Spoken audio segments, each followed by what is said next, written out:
Página 1, Sociedad del Consumo, Jean Baudrillard, 1970, sus mitos, sus estructuras. El libro de Jean Baudrillard, La Sociedad de Consumo, es una contribución magistral a la sociología contemporánea que, ciertamente, ya tiene su lugar en el linaje de obras tales como La división del trabajo de Durkheim, La teoría de la clase ociosa de Veblen o La muchedumbre solitaria de David Riesman. Baudrillard analiza las sociedades occidentales contemporáneas y se concentra en el fenómeno del consumo de objetos, tema que ya abordó en el sistema de los objetos. En la conclusión de ese volumen, ya formulaba el plan de la presente obra. Hay que plantear claramente desde el comienzo que el consumo es un modo activo de relacionarse, no solo con los objetos, sino con la comunidad y con el mundo, un modo de actividad sistemática y de respuesta global en el cual se funda todo nuestro sistema cultural. La sociedad de consumo, escrito en un estilo conciso, es un libro que las jóvenes generaciones deberían estudiar cuidadosamente, pues posiblemente les inculque la misión de quebrar este mundo monstruoso de la abundancia de objetos tan extraordinariamente sostenido por los medios de comunicación de masas y, sobre todo, por la televisión, un mundo que nos amenaza a todos, proporcionarle una satisfacción económica tal que no tenga que hacer otra cosa sino dormir, comer bollos y procurar que la historia universal no se interrumpa. Colmadlo de todos los bienes de la tierra y sumergidlo en la felicidad hasta la raíz de los cabellos. Pequeñas burbujas se elevarán y estallarán en la superficie de esa felicidad como en el agua. Dostoyevsky, Memorias del subsuelo, prefacio. El libro de Jean Baudrillard, La sociedad de consumo, es una contribución magistral a la sociología contemporánea que, ciertamente, ya tiene su lugar en el linaje de obras tales como La división del trabajo social de Durkheim, La teoría de la clase ociosa de Veblen o La muchedumbre solitaria de David Riesman. Baudrillard analiza nuestras sociedades occidentales contemporáneas, incluida la de los Estados Unidos, y se concentra en el fenómeno del consumo de objetos, tema que el autor ya abordó en el sistema de los objetos. En la conclusión de ese volumen, ya formulaba el plan de la presente obra. Hay que plantear claramente desde el comienzo que el consumo es un modo activo de relacionarse, no solo con los objetos, sino con la comunidad y con el mundo, un modo de actividad sistemática y de respuesta global en el cual se funda todo nuestro sistema cultural. Con gran sagacidad, Baudrillard muestra cómo las grandes corporaciones tecnocráticas provocan deseos irreprimibles y crean nuevas jerarquías sociales que han reemplazado a las antiguas diferencias de clase. Se establece así una nueva mitología. La lavadora, escribe Baudrillard, sirve como utensilio y representa un elemento de comodidad, de prestigio, etc. El campo del consumo es propiamente este último. En él, toda clase de objetos diferentes pueden reemplazar a la lavadora como elemento significativo. En la lógica de los signos, como en la de los símbolos, los objetos ya no están vinculados en absoluto con una función o una necesidad definida, precisamente porque responden a algo muy distinto que es, o bien la lógica social, o bien la lógica del deseo, para las cuales operan como campo móvil e inconsciente de significación. El consumo, como nuevo mito tribal, ha llegado a ser la moral de nuestro mundo actual. Está destruyendo las bases del ser humano, es decir, el equilibrio entre las raíces mitológicas y el mundo de logos que, desde los griegos, mantuvo el pensamiento europeo. Baudrillard advierte el peligro que corremos y denuncia. Así como la sociedad de la Edad Media encontraba su equilibrio apoyándose en Dios y en el diablo, la nuestra se equilibra buscando apoyo en el consumo y su denuncia. Alrededor del diablo podían organizarse herejías y sectas de magia negra, pero nuestra magia es blanca, ya no hay herejía posible en la abundancia. Es la blancura aséptica de una sociedad saturada, de una sociedad sin vértigo y sin historia, sin otro mito que ella misma. La sociedad de consumo, escrito en un estilo conciso, es un libro que las jóvenes generaciones deberían estudiar cuidadosamente, pues posiblemente les inculque la misión de quebrar ese mundo monstruoso, si no ya obsceno, de la abundancia de objetos, tan extraordinariamente sostenido por los medios de comunicación masiva y, sobre todo, por la televisión, un mundo que nos amenaza a todos. J. P. Mayer, Universidad de Reading, Centro de Investigaciones, Tocqueville, página 10. Reseña de Eugenio Sánchez Bravo, Diario de Lecturas. Ensayo, Jean Baudrillard, La sociedad de consumo. La sociedad de consumo, publicado en 1970, es el segundo libro de Baudrillard. Forma junto al sistema de los objetos 1968 y Crítica de la economía política del siglo 1972 una trilogía dedicada a investigar el capital y el consumo desde la óptica del estructuralismo. Dando un paso más allá de Marx, el valor de cambio, el valor del objeto en cuanto signo, se impone definitivamente a su valor de uso.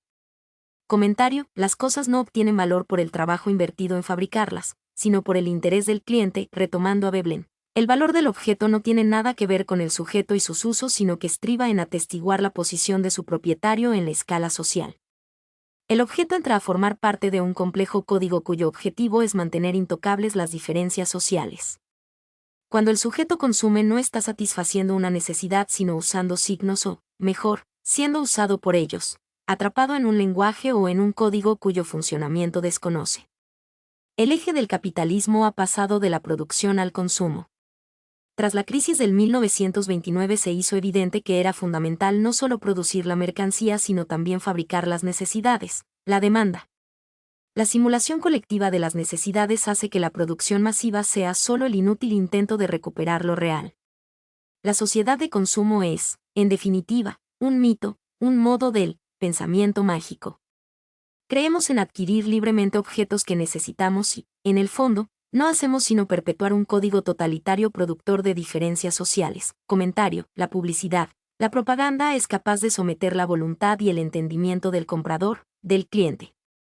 El deseo es incitado, y el cerebro del cliente decide con base a ilusiones. La confianza de Marx en que el progreso tecnológico, el desarrollo de las fuerzas productivas, llevaba dentro de sí la semilla del cambio social ha desaparecido. El avance tecnológico es una carrera sin sentido en un mundo sin referencias. Dios ha muerto, Marx ha muerto, el hombre ha muerto, la economía ha muerto, solo prevalece el caos de las apariencias. La esencia del progreso económico es autodestructiva. La utopía marxista se basa en una antropología ingenua. Todos los individuos son iguales, tienen las mismas necesidades básicas y se realizan mediante el trabajo. Estos mitos del comunismo son desmontados por Baudrillard en su siguiente libro, El espejo de la producción, 1973. ¿Cuál es la salida entonces? Ninguna para Baudrillard, paradigma del pensamiento nihilista postmoderno. Todo lo que podemos hacer es vivir el consumo como una especie de seductora enfermedad terminal, celebrar el apocalipsis de lo real. La obra posterior de Baudrillard abandona el ámbito de la sociología concreta y se vuelve más poética y aforística. Es un modo de investigar el crimen perfecto, el complejo fenómeno de la muerte de lo real. A grandes rasgos, puede decirse que la sociedad de consumo combina, como otros libros de Baudrillard, una argumentación farragosa con intuiciones brillantes y análisis asombrosos de lo cotidiano. Detengámonos un poco estas ráfagas de luz que podemos encontrar a lo largo del libro. 1. El consumo generalizado de imágenes, datos e información que nos hace creer que estamos mejor informados y más cerca de la realidad que nunca en la historia sirve exactamente para lo contrario. La práctica de los signos siempre es ambivalente, siempre cumple la función de conjurar el doble sentido del término, de hacer surgir para capturar mediante signos, las fuerzas, lo real, la felicidad, etc., y de evocar algo para negarlo y reprimirlo. Sabemos que el pensamiento mágico con sus mitos apunta a conjurar el cambio y la historia. En cierto modo, el consumo generalizado de imágenes, de datos, de informaciones, también apunta a conjurar lo real en los signos de lo real, a conjurar la historia en los signos del cambio, etc. p. 14, 2. La sociedad de consumo no se caracteriza solo por la proliferación y acumulación de objetos, sino también por su destrucción sistemática. Esta es la lectura cínica que Baudrillard hace de uno de los rituales más sangrientos de nuestra civilización, los accidentes de tráfico. El automóvil es, sin duda, uno de los focos privilegiados del despilfarro cotidiano y a largo plazo, privado y colectivo.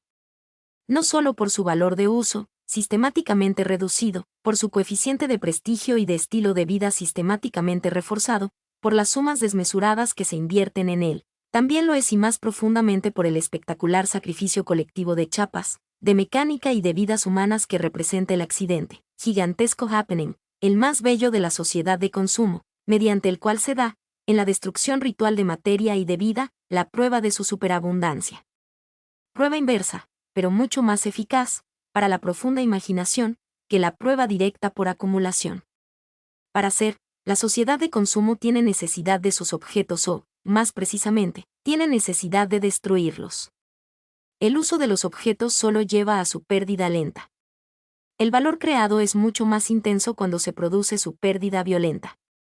p. 35, 3. Cuando empieza a hablarse del derecho, a la igualdad, a la salud, al espacio, al tiempo libre, es cuando podemos estar seguros de que ya no hay de eso para todos. Se habla mucho del derecho a la salud, del derecho al espacio, del derecho a la belleza, del derecho a las vacaciones, del derecho al saber, del derecho a la cultura. Y, a medida que emergen esos nuevos derechos, nacen, simultáneamente, los ministerios, de salud, de deportes y recreación, ¿por qué no de la belleza y el aire puro? Todo esto, que parece reflejar un progreso individual y colectivo general, que supondría sancionar el derecho a la institución, tiene un sentido ambiguo y puede leerse en cierto modo en el sentido inverso. Solo hay derecho al espacio a partir del momento en que ya no hay espacio para todos y a partir del momento en que el espacio y el silencio son privilegio de algunos a expensas de los otros.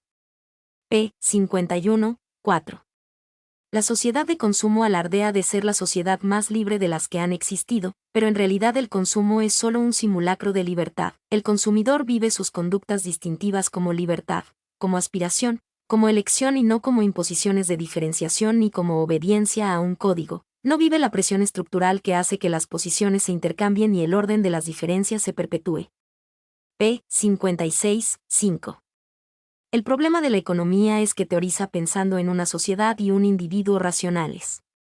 Sin embargo, no es el consumo el que está sometido a la producción como sería de esperar, sino que es el ansia de diferenciación, de distinción, el que somete a todas las demás variables, incluida la producción. A partir de cierto umbral de socialización urbana, de competencia en la escala social y de check-up psicológico, la aspiración es irreversible e ilimitada y crece siguiendo el ritmo de una sociodiferenciación acelerada, de una interrelatividad generalizada. De ahí los problemas específicos vinculados con esta dinámica diferencial del consumo. Si las aspiraciones fueran consecutivas de la productividad, si estuvieran subordinadas a ella, no habría problemas. Pero, en realidad, las aspiraciones constituyen, por tener su propia lógica, que es una lógica de la diferencia, una variable incontrolable, es decir, que no son una variable más del cálculo económico, una variable sociocultural de situación o de contexto, sino que son una variable estructural decisiva que ordena todas las demás. P. 58. 6. La mejor metáfora de la sociedad de consumo es la histeria. El mundo de los objetos y de las necesidades será así el de una histeria generalizada.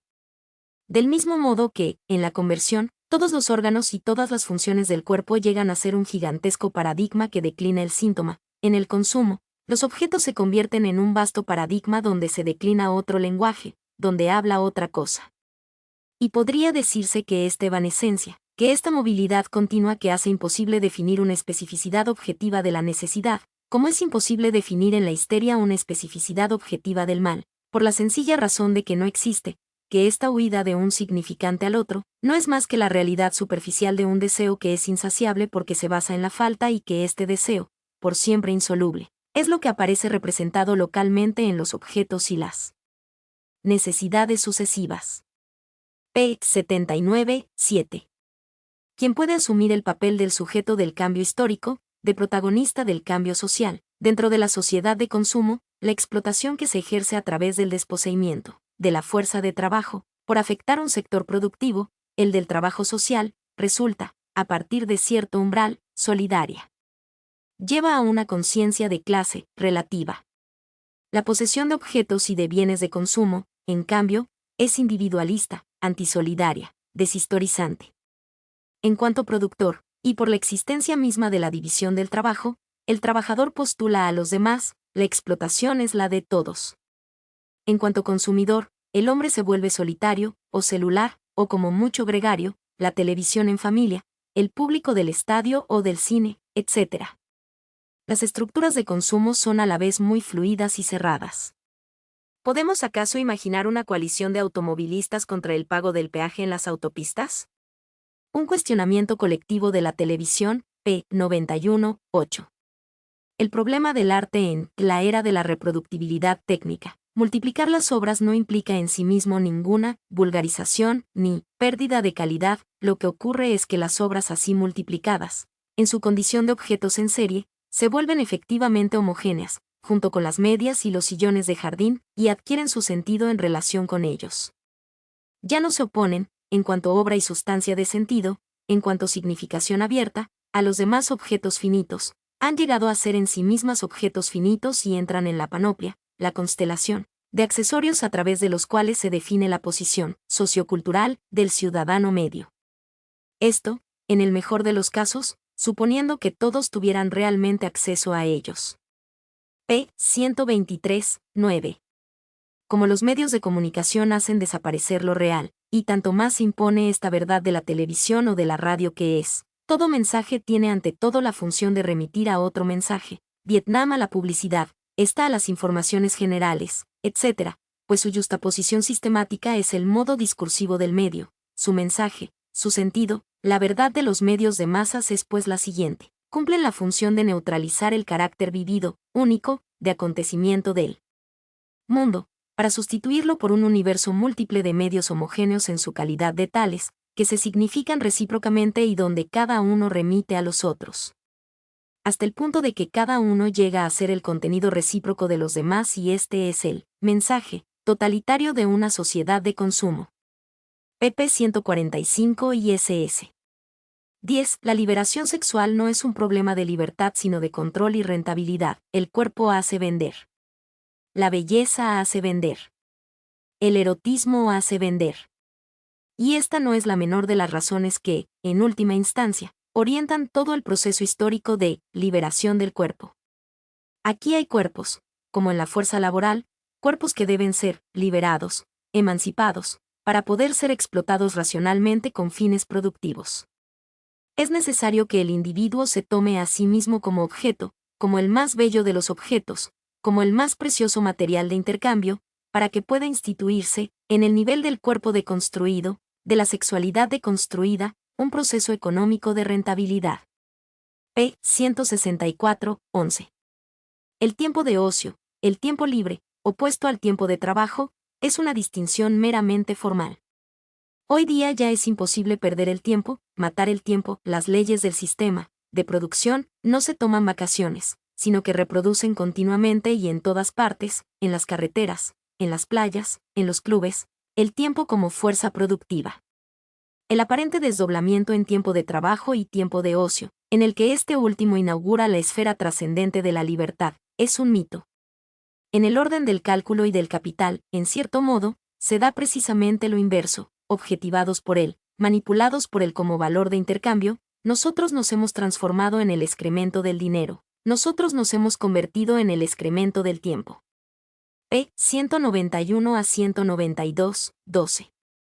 La sociedad de consumo esconde su naturaleza totalitaria bajo el disfraz del todo está a tu servicio. El más insignificante jabón de tocador se ofrece como el fruto de la reflexión de todo un concilio de expertos inclinados durante meses sobre el terciopelo de tu piel. P. 199, 13. La función del estado del bienestar es conjurar el cambio histórico, seguridad social, seguros, protección de la infancia, de la vejez, subsidio por desempleo. Esta caridad burocrática, estos mecanismos de solidaridad colectiva, todos ellos, además, conquistas sociales, funcionan así, a través de la operación ideológica de redistribución, como mecanismos de control social. Es como si se sacrificara cierta parte de la plusvalía para preservar la otra, es decir, el sistema global de poder se sostiene en virtud de esta ideología de la munificencia cuyo beneficio se oculta detrás de la dádiva. Se matan dos pájaros de un tiro, el asalariado está contento de recibir, bajo pretexto de don o de prestación, gratuita, una parte de lo que ya se le ha despojado anteriormente. P. 214. El cuestionamiento de la idea de tolerancia que tanto juego ha dado a Slavoj Žižek también está presente en este antiguo texto de Baudrillard. El problema de la tolerancia, liberalismo, laxismo, Progressive Society, etc., se plantea de la misma manera. El hecho de que los que antes eran enemigos mortales hoy se hablen, de que las ideologías más ferozmente opuestas dialoguen, de que se instale una suerte de coexistencia pacífica en todos los niveles y de que las costumbres se relajen, no significa en modo alguno un progreso humanitario en las relaciones humanas, una mayor comprensión de los problemas ni ninguna de esas pamplinas. Todo eso significa sencillamente que, al pasar a ser nada más que material de intercambio y de consumo, las ideologías, las opiniones, en un sentido o en el opuesto, las virtudes y los vicios, son equivalentes en el juego de los signos. P. 219.